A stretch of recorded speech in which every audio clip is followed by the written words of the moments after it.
el siglo XVIII resurgieron en Europa y casi simultáneamente en los Estados Unidos, sobre todo por el proceso independentista de este país, ciertos principios y valores que más adelante permitieron la instauración de instituciones democráticas. Fue en este mismo siglo XVIII donde surgieron dos visiones en el debate político-filosófico sobre democracia. La visión de John Stuart Mill, que hablaba de una democracia en la que el pueblo, a través de la elección de sus candidatos o sus representantes, resolvían el problema de la colectivización de la toma de decisiones. Y la visión de Rousseau, que se adecuaba más a la clásica ateniense, en la que se consideraba que el pueblo debía participar directamente de los gobiernos. Evidentemente que la visión de Rousseau fue desestimada, sobre todo con la instauración del modelo democrático en América del Norte, donde definitivamente se impuso la democracia representativa. No obstante, la democracia del siglo XVIII, en cuanto a características y condiciones, distaba mucho del modelo aspiracional de democracia. Luego, en el siglo XX, la democracia y su efectividad fue duramente cuestionada. Todavía en el siglo XXI, cuando ya estamos cumpliendo 40 años de la tercera ola democratizadora, según Huntington la denominara, la democracia sigue siendo sometida a un duro escrutinio, sea porque hay una baja en la confianza de la ciudadanía y los electores en las instituciones partidarias, en los gobiernos o en la propia democracia, como los que pueden resolver los problemas básicos y fundamentales de la sociedad. Imagínense que la ola democratizadora, la tercera, se inició en la República Dominicana y Ecuador en 1978 y luego se fue desplazando hacia los demás países de América Latina, excluyendo a Cuba y el golpe militar de Haití, y todavía en la actualidad está siendo duramente analizada el modelo de democracia que tenemos en nuestros pueblos. Fue a partir del desplazamiento de esos regímenes autoritarios por otros democráticos cuando en América Latina reconocimos a nuevos gobiernos respetuosos de los derechos fundamentales y las libertades ciudadanas. Nosotros hemos preparado un programa especial desde este escenario del Gran Santo Domingo, al que hemos denominado América Latina Global, desde la democracia y la política. Y hemos recopilado las intervenciones de las personalidades que a lo largo de los programas han intervenido con sus opiniones acerca de democracia, política y economía desde cualquier lugar de Iberoamérica.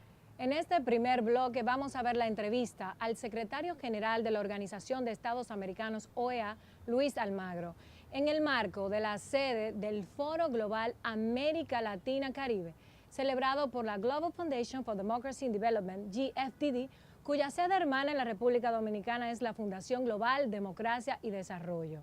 Con el señor Luis Almagro conversamos acerca de la calidad de la democracia, de las garantías a la hora de defender los principios constitucionales basándonos en la Carta Interamericana de Derechos Humanos, así como la segunda vuelta electoral y la tendencia reeleccionista en los países de América Latina.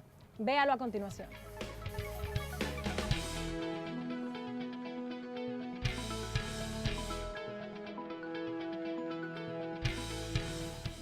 Algo está mal en la base de todo, debemos reconocerlo para comenzar a resolverlo o para intentar resolverlo. La democracia no es the only game in town en América Latina y el Caribe, como en algún momento creímos que era. Nuestra región es una comunidad de democracias que ha tenido que convivir con dictaduras y otras formas autoritarias de ejercer el poder. La tercera ola de democratización, que se inició hace 4 décadas, ha retrocedido de forma gradual hacia el autoritarismo. Precisamos urgentemente de una cuarta ola de redemocratización para que rescatemos a algunos países de sus dictaduras y otros que están en el borde de aventarse consciente o inconscientemente hacia ese precipicio. Entonces, la perspectiva de la democracia en América Latina implican también resolver los problemas que enfrentamos, los auges que enfrentamos, las disfuncionalidades que enfrentamos. Desde el Foro Global para América Latina y el Caribe, celebrado por la Global Foundation for Democracy and Development en la ciudad de Nueva York, estamos conversando con el secretario general de la Organización de Estados Americanos, Luis Almagro. Muchísimas gracias por participar en Esfera Global. ¿no? Encantado de estar con ustedes y encantado de dirigirme a la audiencia de ustedes y a los invitados tan linajudos que trajeron. Así que un tremendo honor. Gracias a usted.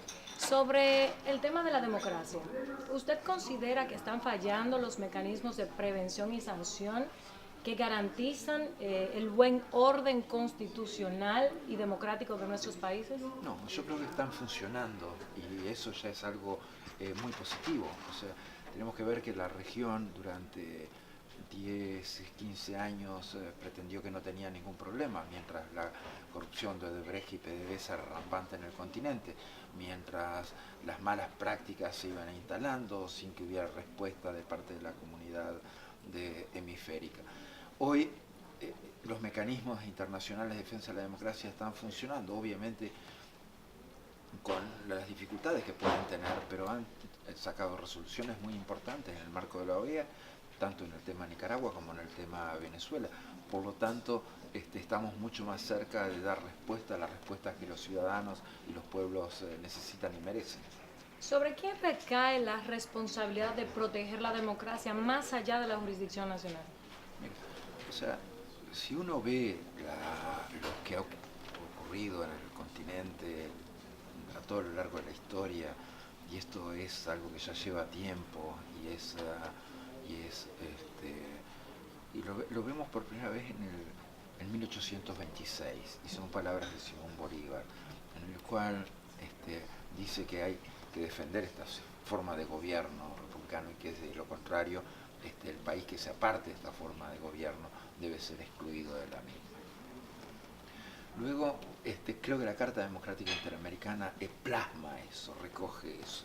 Y el tema es que cuando se invoca la no intervención, tenemos que ver, la Carta de la OEA en su artículo 1 habla claramente de los temas de jurisdicción interna de los estados. Y definitivamente, y es de común aceptación, el derecho consuetudinario y el derecho internacional, que la defensa de la democracia y la defensa de los derechos humanos obviamente son complementarios de la normativa nacional y de la actuación nacional en la materia, y que por lo tanto pueden tomar acción para preservar estos valores de derechos humanos y de democracia. ¿Y cuándo se considera que un Estado ya no puede por sí mismo garantizar el orden? Mira, pero es muy claro cuando lo dice la propia Carta Democrática, cuando hay una alteración del orden constitucional, cuando hay una ruptura del orden democrático. Esas son las instancias en las cuales la Carta es aplicable, y eso tiene que ver con los principios fundamentales y los elementos esenciales de funcionamiento de la democracia que están contenidos en los artículos 3 y 4 de la misma. ¿Hay algún límite hacia esa capacidad de intervenir para garantizar el orden constitucional roto? Mira, límites los que marca el derecho internacional, los que marca el derecho interamericano, esos son los límites muy claramente establecidos.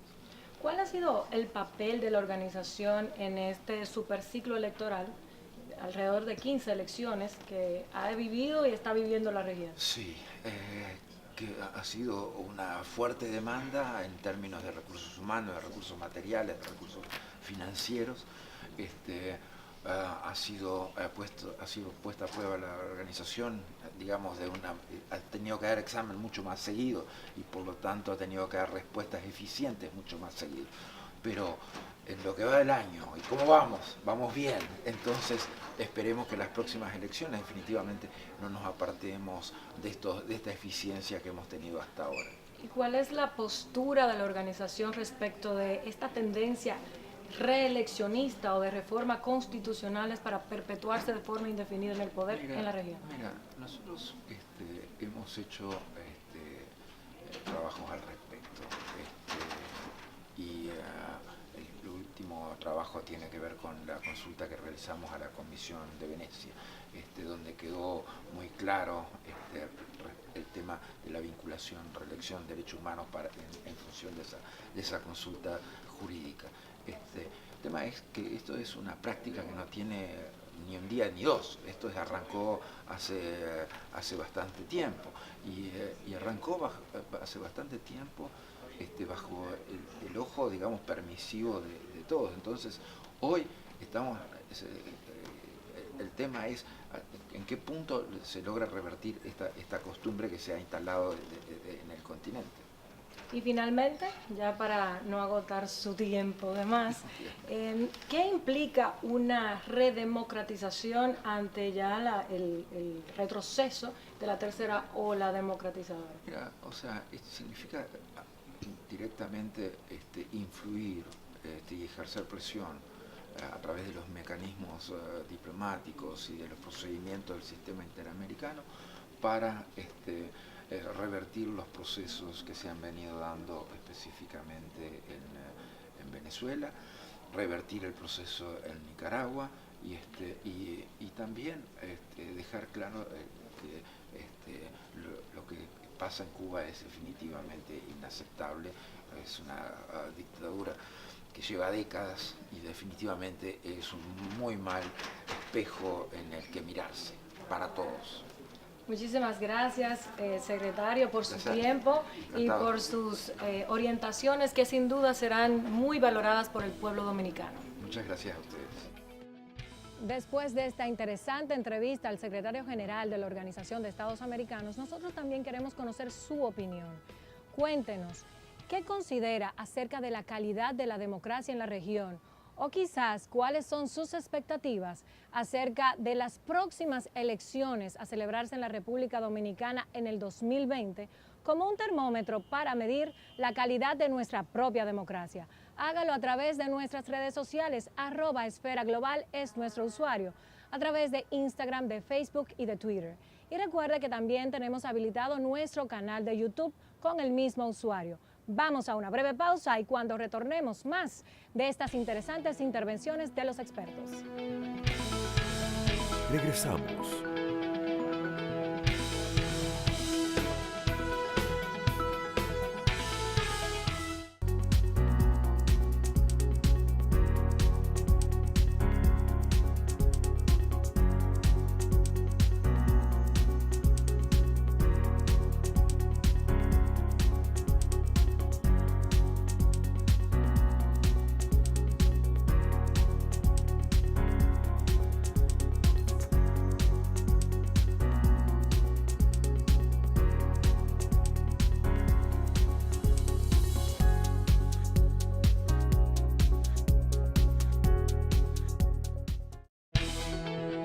Continuamos.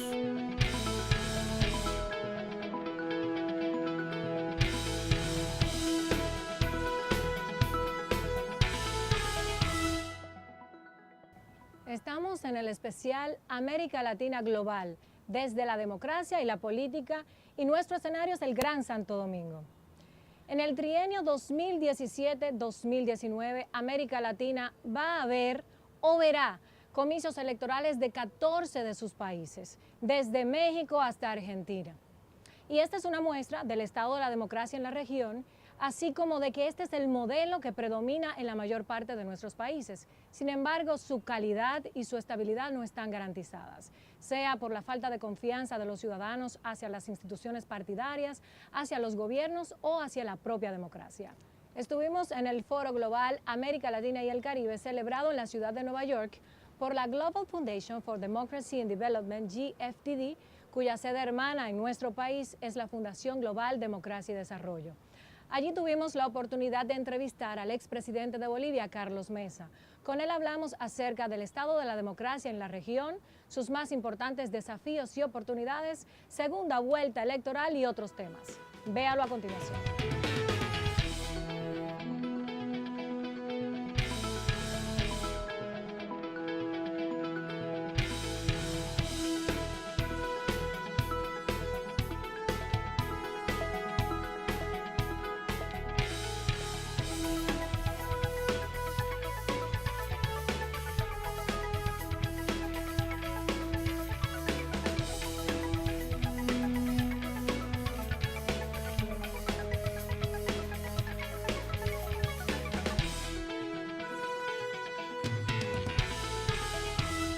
Desde el Foro Global América Latina y Caribe en la ciudad de Nueva York, celebrado por la Global Foundation for Democracy and Development, con algunas instituciones que son colaboradoras como la CEPAL, como el Instituto para Asuntos Latinoamericanos de Columbia University, IDEA Internacional.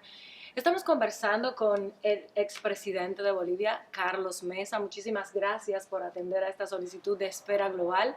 Es un programa que tiene la intención de orientar a la sociedad dominicana y conectarla con los asuntos globales. No, por el contrario, agradecido y con la posibilidad de comunicarme a través tuyo con el pueblo dominicano. Queremos hablar, señor Carlos Mesa, de un tema que ha protagonizado parte de la agenda del Foro Global, y es el tema de la democracia y la calidad de la democracia de los países de la región.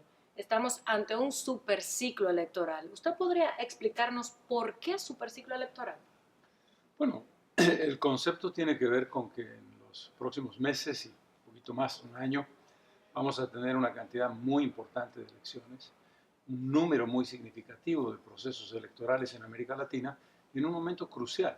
No solamente es una combinación de muchas elecciones, sino una pregunta sobre lo que esas elecciones van a representar en términos de futuro, porque diría yo que América Latina atraviesa una crisis de profundidad, de duda, de incertidumbre, de deseo sobre el tema electoral y particularmente sobre el tema democrático.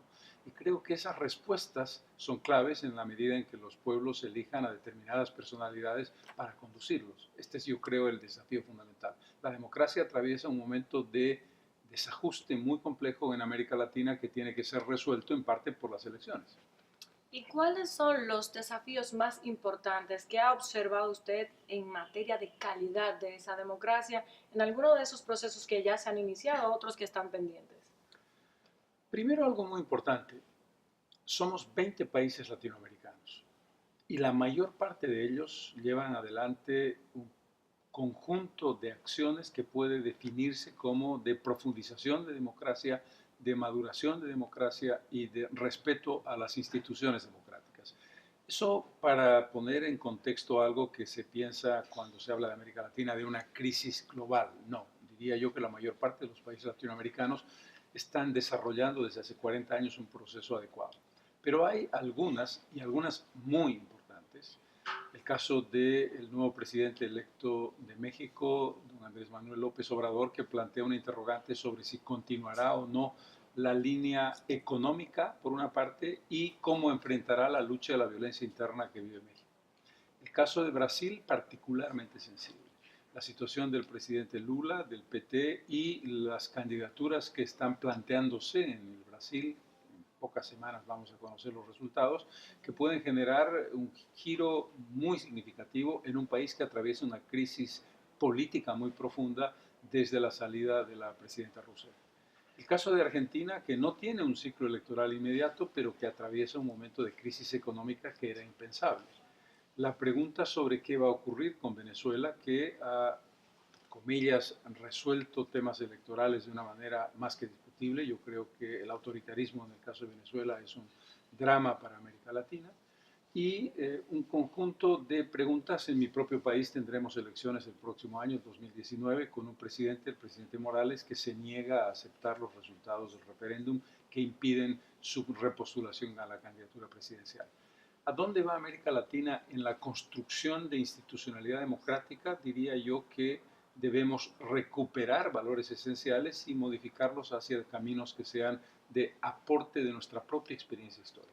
Importantes desafíos y novedades, una Argentina que parece resquebrajarse, saliendo de cualquier pronóstico, un Venezuela que incluso se plantea ya no estudiarlo con el conjunto de países porque rompe cualquier índice por la situación que tiene. Y se nos ocurre pensar, algunos de estos países, van a implicar una segunda vuelta electoral. ¿Usted opina que una segunda vuelta implica pérdida de calidad de la democracia? No, yo creo que una segunda vuelta es una opción alternativa para definir el concepto de mayorías y minorías. Ahí siempre queda una pregunta en torno a la diferencia entre el sistema parlamentario y el sistema presidencialista. Yo creo que América Latina tiene fundadas razones para preguntarse si no es pertinente ir de la presidencia, del presidencialismo al parlamentarismo. Esa es una pregunta conceptual de fondo. Con relación a la segunda vuelta, lo que la segunda vuelta te da es, te fortalece la imagen del presidente que gana en el balotaje o segunda vuelta, pero no acompaña eso con la mayoría real que pueda o no haber obtenido en la primera vuelta. Si no lo has logrado en primera vuelta, quiere decir que no vas a contar con una mayoría en el Congreso, y eso implica la necesidad de alianzas que a veces son precarias, porque a diferencia del concepto del parlamentarismo, no son alianzas que construyes como propuesta hacia un programa de gobierno, sino como el resultado inevitable de ya como presidente no me queda otro remedio que hacer aproximaciones de carácter político. Ese es el problema de la segunda vuelta. Pero en términos generales, la segunda vuelta te fortalece la idea de un ganador claro después de una primera vuelta compleja. ¿Y qué pasa? Que durante largo tiempo creo que, y los expertos así opinan, esta es una época donde los países de la región aparentan tener la tecnología necesaria para celebrar elecciones. A nivel electoral hay un fortalecimiento de las instituciones que observan, hay todo un aparato de herramientas que garantizan buenos procesos electorales desde la técnica electoral, pero siguen existiendo todavía desafíos importantes para que la democracia se pueda consolidar. ¿Qué pasa con la rumorología? ¿Qué pasa con los fake news? Y estos importantes desafíos que en la nueva era de los medios digitales le han impuesto a la sociedad. Primero, es evidente que estamos entrando en aguas turbulentas. El tema de las redes sociales, que nos generó la ilusión de la democratización de las ideas, de la transparencia, de la forma de participación de la gente y de un instrumento de participación real, han encontrado el escollo de la manipulación, el escollo de la posverdad, el escollo de las mentiras como elementos que se mezclan con la verdad y que se convierten en una especie de masa difícilmente discernible. Ese es un problema. El segundo problema tiene que ver con la lógica, sobre todo en los países que enfrentan dificultades de institucionalización democrática, de credibilidad de los procesos a través de instrumentos y a través de mecanismos que son las instituciones electorales cuestionadas. ¿Cuánta garantía tenemos de que esas elecciones van a llevarse adelante de manera transparente y clara? Hay una lógica que lamentablemente incrementa la duda en aquellos países que requieren precisamente con mayor, digamos, necesidad, que requieren con mayor necesidad de transparencia en los procesos electorales. Y ahí la pregunta es si las instituciones electorales son lo suficientemente fuertes. La combinación es compleja. Vuelvo, sin embargo, sobre el punto. Si tú haces una comparación del conjunto de América Latina, la mayoría de los países están resolviendo exitosamente esos desafíos. Interesantísima su respuesta, presidente. Ya para finalizar y agradeciendo muchísimo esta disposición que tiene con nosotros, ¿hay esperanza para América Latina en materia democrática? ¿Hay un desencanto que pudiera ocasionar un cambio en el modelo democrático que hemos tenido por un desencanto de los individuos, o esto puede cambiar a mejor? Primero, hay esperanza. ¿Por qué? Porque yo creo que a pesar de los vaivenes que vivimos, la mayor parte de los latinoamericanos creen en la democracia, aún con dificultades económicas, con dificultades de violencia interna, con dificultades de crimen organizado. Segundo, creo que la crisis interna tiene que ver, en términos de concebir la democracia, tiene que ver con qué hacemos con los partidos políticos. No es que debamos prescindir de ellos, es que se deben transformar y adecuar a los requerimientos del mundo de hoy. Segundo, ¿qué elementos pueden darle a la democracia como constitución, como carta de navegación republicana de transformación, con mayor participación y con el reconocimiento de las tradiciones históricas de América Latina que se pueden vincular con el mundo occidental? Es decir, hay un conjunto de tradiciones, usos y costumbres, sobre todo en los países que tienen mayor población originaria, que pueden incorporarse en mecanismos democráticos formales, reconociéndose como parte de su forma de funcionamiento. Y finalmente, creo que lo importante es establecer una respuesta clara en torno a recuperación institucional. Tú puedes pensar lo que quieras de la democracia, pero lo que no puedes es prescindir de la base de ella, que es las personas deben ser superadas por las instituciones. Y América Latina tiene la tendencia de que las personas son las que construyen la institución a su imagen y semejanza. Así es. Muchísimas gracias, señor Mesa. Estuvimos conversando con el expresidente, 60º presidente de Bolivia, ¿cierto? 63º. 63º presidente de Bolivia, el señor Carlos Mesa, que es también panelista del Foro Global América Latina y Caribe desde la ciudad de Nueva York para Esfera Global. Después de este recuento de dos visiones importantes, secretario general de la Organización de Estados Americanos en el primer bloque y el expresidente de Bolivia en el segundo bloque, vamos a una breve pausa. Recuerde que su opinión es importante para nosotros. ¿Qué opina acerca del estado de la democracia en la región y en la República Dominicana? ¿Cuáles son sus expectativas acerca del próximo proceso electoral que vamos a vivir como país en el 2020? Hable con nosotros a través de las redes sociales, @Esfera Global es nuestro usuario. Vamos a la pausa y continuamos en breve. Regresamos.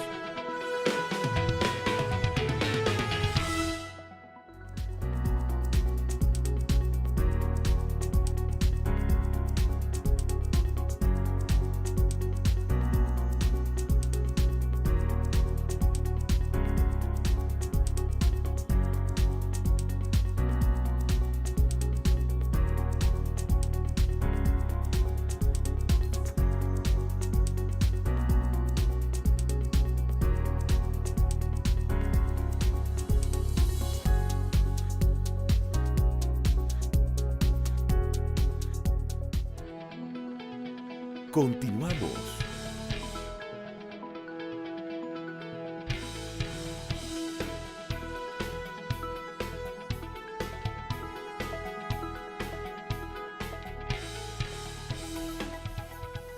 Teniendo como escenario principal al Gran Santo Domingo, continuamos con esta programación especial, América Latina Global, desde la democracia y la economía. Compartimos las visiones de expertos que han estado participando en nuestros programas en torno a estos temas. La parte más emocionante para las personas envueltas en la política y la parte más cautivadora del proceso político electoral son las campañas, pues dada la creciente desconfianza en los partidos políticos, como las instituciones de perfeccionamiento de la democracia, en los gobiernos, no solamente en nuestra región, sino de forma generalizada en todo el mundo, nosotros conversamos con el consultor político Alonso Cedeño directamente desde México. Nos compartió su opinión acerca de qué puede hacer desde la perspectiva de un partido político o de un candidato, alguien que quiere posicionarse, cuáles son sus límites, así como los límites de un gobierno para sostener su reputación pública. Véanlo a continuación. ¿Hasta dónde se puede llegar para ganar unas elecciones o, si es el caso, para sostener la imagen de un gobierno? En este juego, ¿está permitido comprometer la ética? Creo, Marjorie, que esa es la pregunta del $1 millón. O como la historia mundial nos ha demostrado, la pregunta de los miles y miles de millones de dólares que tristemente han circulado por la política. ¿Qué tanto puede o debe prometer un candidato con tal de resultar electo? ¿Qué tanto debe polarizar la comunicación política en aras de exacerbar un humor social que le resulte favorable? ¿Acaso todo está permitido con tal de lograr una transformación con un supuesto beneficio de las mayorías? ¿Es correcto pensar que todo es válido si en el papel mejora las condiciones de desigualdad o injusticia? Por supuesto que no. Los políticos, y aquí incluyo a todos los que hacen política, estrategas, asesores, opinólogos, comunicadores, funcionarios, candidatos, activistas, todos deben de anteponer la responsabilidad social a la victoria electoral. Hay que pensar en el futuro de nuestros países. No es moral mentir al ciudadano. Según los últimos números del Latinobarómetro, el nivel de satisfacción con la democracia está por debajo del 20% en toda Latinoamérica y también en la República Dominicana. En general, nos estamos quedando sin votantes convencidos. Las últimas elecciones se han ganado con resignados. ¿Cuánto más vamos a aguantar como modelo en este escenario? Si seguimos así, no mucho más. Aquí en México hay un refrán muy popular. En la guerra y en el amor, todo se vale. Yo estoy convencido que en la política no. En la política no todo se vale. Después de la última intervención de Alonso Cedeño, vamos a continuar nuestro recorrido y ahora concentrándonos en el aspecto de la economía. Antes del 2008, que fue el año en que ocurrió la crisis económica y financiera global que azotó a todos los países, pero que sorprendentemente no se originó en Latinoamérica, sino en los Estados Unidos y se contagió hacia las economías europeas. No teníamos muy claro el vínculo entre política y economía. Ahora sabemos claramente que si la economía no funciona, se afecta a la política. Vamos a hablar con la profesora en Ciencias Políticas y Relaciones Públicas Internacionales de la Universidad de Columbia. Ella es María Victoria Murillo, que nos va a contar este vínculo entre economía y política, además de que indagará un poco sobre el estado de la democracia en este sentido. Veamos a continuación la entrevista que nos concedió la profesora Murillo desde la ciudad de Nueva York. ¿Cómo afecta la economía a la política? Sí, bueno, primero que nada, muchísimas gracias por la invitación a Esfera Global. Y en el caso latinoamericano es bastante interesante mirar que desde el año 78 hasta ahora, en todas las elecciones que han sido democráticas, se ha visto que predomina lo que nosotros llamamos en la ciencia política el voto económico. Es decir, que los votantes tienden a votar a favor de quien esté en el gobierno cuando la economía está bien, y cuando la economía está mal buscan cambiar a quien sea que esté en el gobierno. Entonces, en la década del commodity boom, de la década de los 2000, los presidentes tendían a ser reelegidos, tanto si eran de izquierda como si eran de derecha, el caso de Uribe por un lado o Correa por el otro. Y ahora que cambió la situación económica, el contexto económico mundial no es tan favorable a América Latina, lo que vemos es que las elecciones se han hecho mucho más competitivas y ha sido cada vez más difícil para quienes están en el gobierno, especialmente cuando su economía no funciona bien, mantenerse y no ser reemplazados por sus competidores. ¿La segunda vuelta electoral afecta la calidad de la democracia? Bueno, esa es una pregunta que puede que sí y puede que no. La segunda vuelta lo que hace es permitir que quien elige al Congreso no sea exactamente el mismo electorado que elige al presidente, por lo cual puede ser que resulte en presidentes minoritarios, presidentes que no tengan control del Congreso. Eso puede generar mayores dificultades para gobernar, para pasar políticas públicas al presidente, con lo cual es algo que hace más difícil el gobierno democrático y puede generar descontento en los votantes del presidente. Pero por otro lado es algo que también genera la necesidad de quien esté en el gobierno dialogue con la oposición, necesite llegar a consensos y acuerdos y por ende tome políticas públicas que pueden ser tal vez menos volátiles y más consensuadas con el resto de la sociedad y por ende tal vez más duraderas. ¿Qué opina del estado de la democracia en América Latina? Creo que hay como muchísima heterogeneidad, no se puede hacer un solo comentario de toda la región, depende muchísimo de cada uno, de la situación de cada uno de los países, pero por cierto, si uno tiene una mirada de largo plazo, la democracia en la región se encuentra en mejor estado que en otros periodos de su historia, donde realmente no había ningún gobierno democrático o muy pocos. En ese sentido yo creo que hay que tener una actitud positiva frente a lo que está ocurriendo en la región y tratar de mejorar las grandes limitaciones que tiene la democracia en lo que es la región más desigual del mundo. Pero este no es un problema de la democracia, sino de las sociedades que tenemos y a las cuales les cuesta mucho a un sistema democrático producir lo que la sociedad necesita para que todos sus ciudadanos puedan vivir mejor. Una perspectiva muy importante acerca del comportamiento de la economía global y cómo afecta a países como la República Dominicana la compartió para Esfera Global desde Nueva York Robert Wood, que es el gerente de la famosa revista The Economics, en su sección América Latina y el Caribe. Veamos a continuación. ¿Cuál es su perspectiva de la economía global y cómo esta dinámica afecta a países como República Dominicana? Buenos días, un saludo desde Nueva York y desde este evento, desde Funglode, al pueblo dominicano. Sí, mira, yo creo que la economía global y sobre todo la de los Estados Unidos está en su punto más fuerte del ciclo actual. Este año va a ser un crecimiento bastante fuerte, sobre todo en los Estados Unidos, pero también en China. Y eso está ayudando a algunos países como República Dominicana, donde hay demanda para sus productos, exportando para los Estados Unidos, también para llegada de turistas. Entonces eso está ayudando a economías como la de la República Dominicana. El año que viene nosotros pensamos que va a haber una gradual desaceleración en la economía estadounidense, en parte por lo de la guerra comercial bilateral entre Estados Unidos y China, que va a aumentar los costos para las empresas, y también por el final de este ciclo económico en los Estados Unidos, que ya viene siendo casi una década desde la crisis global de 2008-2009.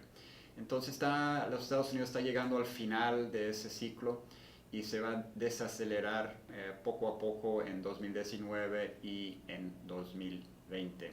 Eso implica que habrá un poco menor de demanda para los productos de países como República Dominicana y también flujo de turistas, aunque va a seguir creciendo, no obstante. Entonces, vemos este año como de los mejores que va a haber recientemente para la economía global y entonces un poco más de trabajo que hacer en países como la República Dominicana en lo que se refiere a mejoras, reformas, aumento de productividad para asegurar que sigue creciendo fuertemente. Hasta ahora estamos cerca de completar nuestra meta en esta programación especial. Llevar hasta usted una visión global de América Latina, desde la perspectiva económica, democrática y política. Vamos a una breve pausa de comerciales. Usted ya sabe que puede opinar a través de nuestras redes sociales y contarnos qué piensa acerca del estado de la democracia en la región y cuáles son sus expectativas acerca del proceso electoral dominicano del 2020 como de la propia calidad de la democracia dominicana. Cuando regresemos, como este es un programa especial, también tenemos un cierre especial que usted no se puede perder. Regresamos.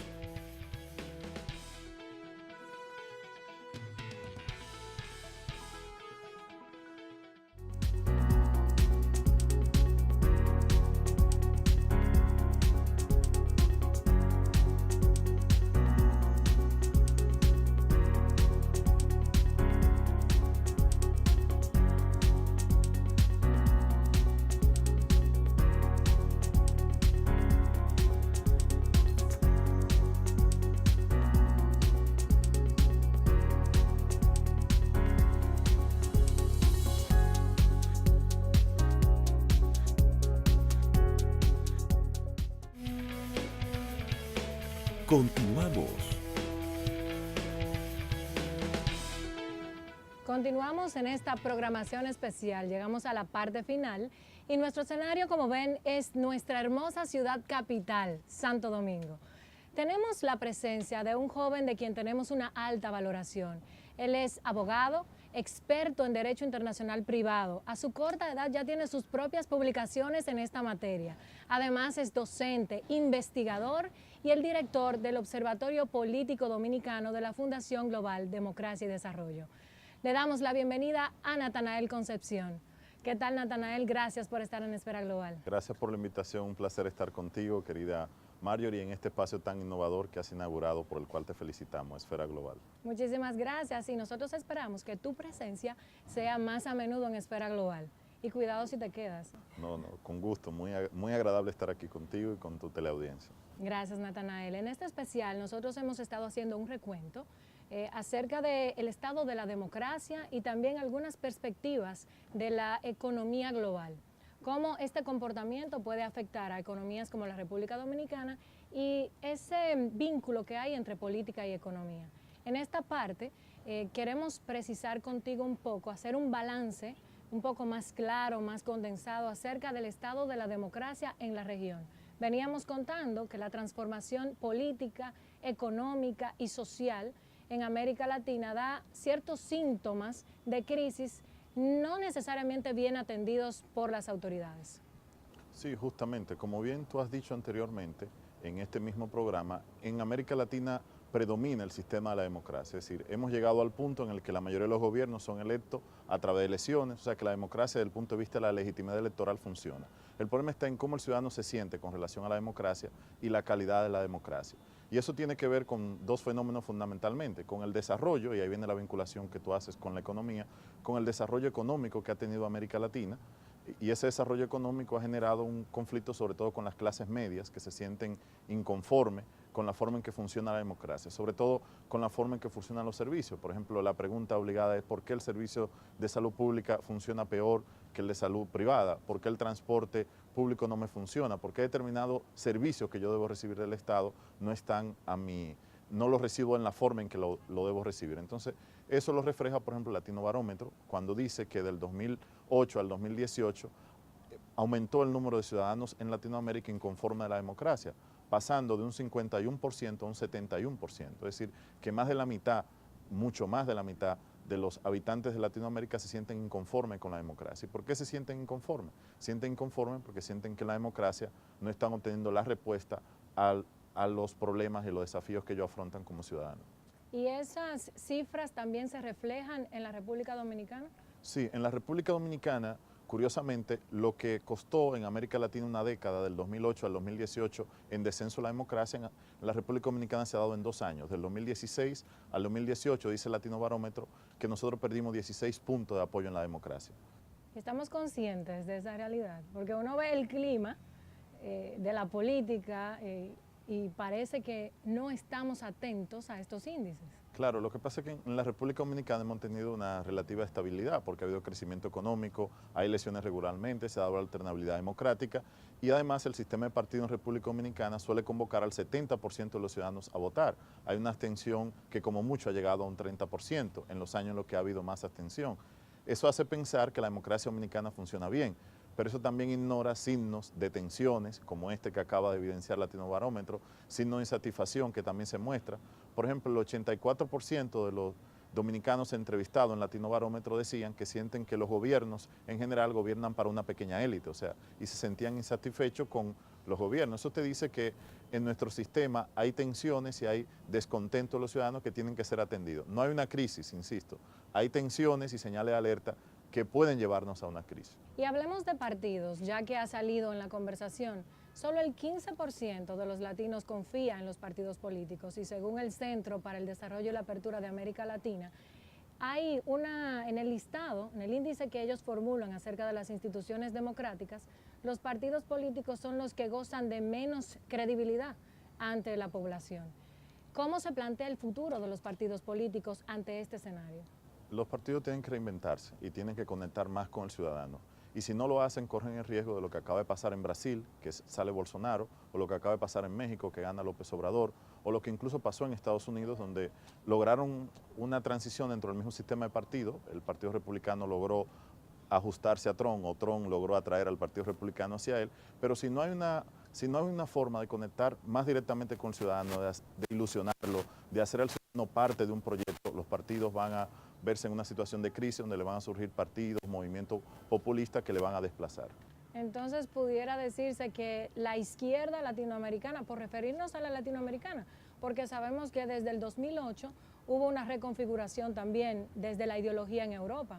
Lo vimos en Holanda, lo vimos con Marine Le Pen en Francia, cómo todo esto se iba reconfigurando y la extrema derecha ganaba fuerza. Pero pudiéramos decir que hay que plantearse una nueva agenda político-electoral desde la izquierda para no quedarse fuera. Sí, desde todos los espectros, de la izquierda y de la derecha, porque, por ejemplo, en México quien pierde la derecha, en Brasil quien pierde la izquierda, o sea, quien gobierne que no logre conectar con el ciudadano, que no logre darle respuesta a los problemas de los ciudadanos, que no logre ilusionarlo sobre un proyecto país, que no logre hacerlo sentir parte, no va a poder detener este malestar que es lo que hay con la democracia. Lo que se siente es un malestar. Cuando el 71% de los ciudadanos en Latinoamérica dicen que no se sienten satisfechos con la democracia, eso es lo que hay que atender. Aparentemente la derecha está haciendo su trabajo y estando fuera, en la que se denominó la época de oro de la izquierda, la derecha se hizo más sólida. Es un tema de gestión de la crisis, porque lo que pasa es que cuando estalla la crisis, los gobiernos que están son los que salen. Por ejemplo, en Europa, todos los gobiernos que estaban durante la crisis salieron y quedó Merkel, que no es de izquierda. Ahora, En el caso de América Latina había una ola de gobierno de izquierda y esa ola de gobierno de izquierda fue sorprendida por la crisis económica. Se acabó el boom de los commodities que había, vino una situación de ajuste económico en el que tú no podías tener las políticas sociales que tenías, se vieron recortadas, el crecimiento económico se vio recortado y los electores penalizaron eso. Y los gobiernos que eran de izquierda pues tuvieron que salir. Pero mira que donde estuvo la derecha tuvo que salir. Insisto en el caso de México con López Obrador que llega ahora. O sea, lo que hay es que tienen que reinventarse tanto la izquierda como la derecha, tienen que entender el nuevo movimiento, tienen que entender que el ciudadano tiene más preocupación y es un gran desafío para el gobierno porque tú tienes que dar respuesta a problemas muy complejos con menos recursos, porque el impacto de la crisis financiera del 2008, ahí volvemos a la tesis de economía y política, generó ese descontento. Nota que justamente los 20 puntos que se pierden de apoyo a la democracia en América Latina, Latinobarómetro lo sitúa del 2008 al 2018, eso no es casualidad, ese es el impacto de la crisis financiera que hizo que en Europa se recortara el estado de bienestar, que hizo que en Estados Unidos la clase trabajadora o el cordón industrial se viera más afectado y que en Latinoamérica también nos viéramos afectados. Y eso es lo que ha hecho este terremoto político, que se da en los países desarrollados, se da en los países que estamos en vía de desarrollo. Y coincidimos todos en que el impacto de la crisis ha generado un descontento con la democracia. Has tocado una parte interesantísima, que es el vínculo entre economía y política. Y ya habíamos hablado en este programa y en otros anteriores de que la economía tiene la capacidad de reconfigurar la política. En el actual escenario, según los indicadores, República Dominicana ha dicho el Banco Central Dominicano que va a crecer. De hecho, habrá más dinero que el que se tiene para gastar. Habrá mucho dinero en República Dominicana según estas estimaciones. Se creció más que en 2016 y 2017 y seguirá la tendencia a la alza en 2019. Pero en América Central los países exportadores van a crecer mientras los importadores decrecerán. Se ralentiza y muchas de las grandes economías se han tenido que ralentizar para que otros puedan avanzar. Hay un cierto avance de un 2% más o menos en las economías cíclicamente de México y de Brasil, pero Argentina se resquebraja. Hay una fuerte crisis económica con la que no contaba Macri. ¿Cómo tú piensas que la economía va a impactar el futuro político de la región para los próximos tiempos, 2019 en adelante? De manera muy importante, esta es la crisis de la estabilidad del sistema político, porque si no se logra volver a que estas economías que están en un proceso de estancamiento puedan crecer, que haya una expansión económica, lo que va a haber es un gran malestar ciudadano que puede generar una crisis política, que puede generar inestabilidad. Y ahí está el desafío, ¿no? Cómo lograr un crecimiento económico, donde además tenemos nuevos desafíos, Marjorie, porque también estamos en la economía del siglo XXI. Viene el fenómeno de la automatización. Por ejemplo, acabamos de ver que en Estados Unidos General Motors hace una ola de despidos. ¿Por qué? Porque va a pasar a un sistema más autónomo. Vemos que en México el sector automotriz pasa por lo mismo, porque ahora estamos en el tema de que según el Banco Mundial, el 60% del empleo en América Latina se va a perder en la próxima década por el tema de la automatización. O sea, que además de los problemas que ya tiene la economía y de los desafíos que tiene, a esos nuevos desafíos. Y una cosa importante que anunciaba la CEPAL es que uno de los pilares del crecimiento económico en la región es precisamente el consumo. Cómo enfrentar una crisis económica de bajo consumo cuando hay desempleo. Cómo hacer que la gente consuma más si no hay empleo. Esa es una parte neurálgica también. Claro, cómo poder aumentar el consumo, pero también cómo poder aumentar los ingresos al Estado. Exacto. Si son los robots los que están trabajando, ¿quién va a pagar impuestos? Entonces, exacto, Bill Gates ha dicho, y en Francia también hubo un movimiento que planteó que los robots paguen impuestos. Bueno, eso será algo que tendríamos que ver, cómo funcionaría, ¿no? Bueno, esos son temas más futuristas, claro, pero que están inminentemente desarrollándose. Y yo creo que también tienen un desafío las instituciones partidarias de enfrentar el reto de asumir las nuevas tecnologías que no se han aprovechado en su potencial para poder desarrollar económicamente los países, los partidos, aprovecharse de la virtualización de las campañas, de su comunicación política. O sea que la tecnología también es otro gran desafío para todos. No, y también la tecnología que da oportunidad de negocio, de empleo. Por ejemplo, en América Latina el tema es cómo fomentamos la innovación, cómo impulsamos la patente, cómo entramos en la economía del conocimiento, cómo logramos, por ejemplo, aquí crear los unicornios, que son las empresas de más de $1.000 millones, que hay poco unicornio, en Colombia hay, en Brasil hay, en México, pero bueno, tenemos que extender eso incluso a República Dominicana. Y llegando a República Dominicana, te voy a hacer una pregunta que se la hacemos a todos los que intervienen en el programa, y esta vez, como es una programación especial, se la estamos formulando al público. ¿Cuáles son las expectativas que tienes respecto al próximo proceso electoral que se va a celebrar en la República Dominicana en el 2020? que nos sirva como un termómetro para medir la calidad de la democracia en nuestro país. Es una de las decisiones más importantes que hemos tenido nosotros en democracia, la del 2020, por varios factores. Primero, vamos a poner en juego nuevamente la regla de la alternabilidad democrática dentro de un mismo partido, que eso ha ocurrido 2 veces en la República Dominicana, de Antonio Guzmán a Salvador, con el trágico desenlace de que Antonio Guzmán prefirió suicidarse antes, y luego del presidente Fernández al presidente Danilo Medina. Por lo tanto, esta sería probablemente la 3ª vez en la que se da una alternabilidad dentro de un mismo partido o que se da una alternabilidad hacia otro partido. Parto de esto porque la regla actual constitucional impide al actual presidente ir. Y ahí volvemos a otro tema que también ha sido decisivo en nuestra historia democrática. Haremos una nueva reforma constitucional para permitir que el ciudadano presidente pueda volver a reelegirse. O sea, todo eso tiene un impacto muy importante en la configuración de nuestro sistema democrático, que no es menor. Pero también, producto de la nueva ley de partidos, hay 16 partidos que probablemente desaparezcan en la elección del 20, porque están obligados a obtener un 1% de los votos, que históricamente son pocos los partidos que lo logran, o por lo menos un candidato electo. ¿Y por qué ahora es más difícil? Porque también la ley de partidos limita las alianzas, solo le permite a los partidos un 20% de alianza. Es decir, que en el 20 probablemente haya una recomposición del sistema político, haya una crisis. Si las tensiones que actualmente tiene el PLD y el PRM no se logran canalizar de manera correcta, podríamos estar frente a posibles nuevas divisiones. ¿Y cómo será eso asimilado en el sistema de partidos? Es decir, que las elecciones del 20 pueden ser y son, a nuestro modo de ver, muy determinantes para la estabilidad de nuestro sistema democrático. Muchísimas gracias, Natanael, por tu presencia en Esfera Global.